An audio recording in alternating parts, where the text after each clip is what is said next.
Hello বন্ধুরা, আমি আজ একটা নতুন রেসিপির ভিডিও নিয়ে চলে এসেছি আপনাদের সামনে। আমি আজকে আমের কুলফি বানাবো।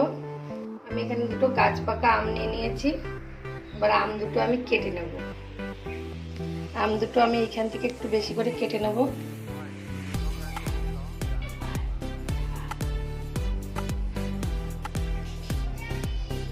এটা রেখে দিতে হবে, এটা পরে কাজে লাগবে।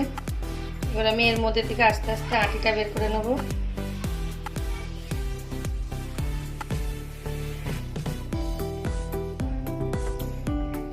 এইভাবে আস্তে আস্তে আটিটা বের করে নিতে হবে। দেখেন বন্ধুরা, আমি আমের মধ্যে থেকে আটিটা বের করে নিয়েছি এইভাবে।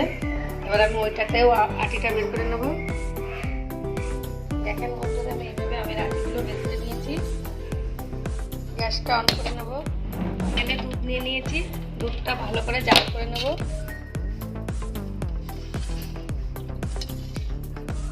আমি এখানে 1 চামচ আমুল দুধ নিয়ে এখান থেকে 1 চামচ দুধ আমুল দুধের মধ্যে দিয়ে দেবো।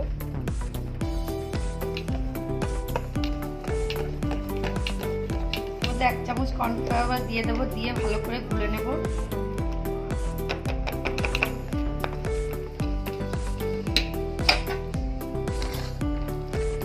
এবার চিনি দিয়ে দেবো এই চামচের 1 চামচ। দুধটা জ্বালিয়ে জ্বালিয়ে একটু গাঢ় করে নিতে হবে।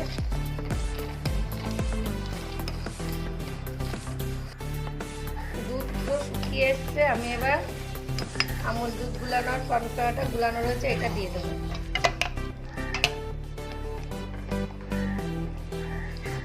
আর একটুখানি ফুটিয়ে নামিয়ে দেবো।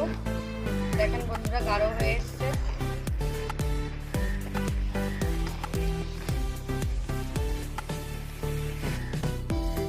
ঠান্ডা হয়ে গেছে। এবার আমি আমের মধ্যে ভরে নেব।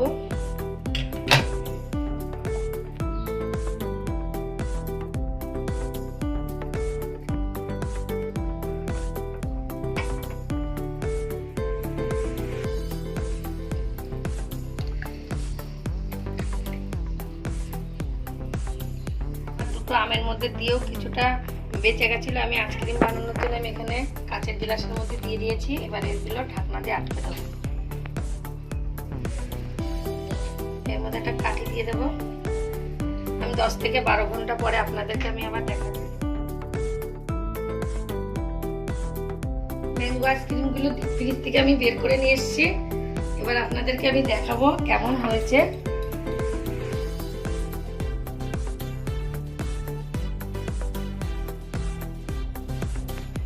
আম দুটো ছাড়িয়ে নিয়েছি। এবার আপনাদেরকে আমি কেটে দেখাবো কেমন হয়েছে।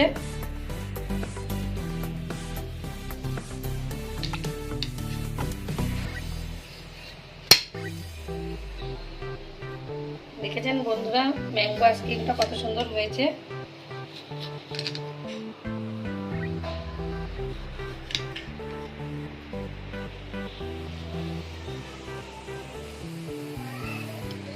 সব আইসক্রিমগুলো কেটে নিয়েছি। এই কাঁচের গ্লাসের মধ্যে যেটা দিয়েছিলাম সেটাও দেখুন বন্ধুরা কত সুন্দর হয়েছে। ম্যাঙ্গো আইসক্রিমটা কেটে আমি অন্য পাত্রয় নিয়ে নিয়েছি। ভিডিও একটা লাইক কমেন্ট শেয়ার করেন আর চ্যানেলটাকে সাবস্ক্রাইব করে দিন। আমি আবার একটা নতুন রেসিপির ভিডিও নিয়ে চলে আসবো।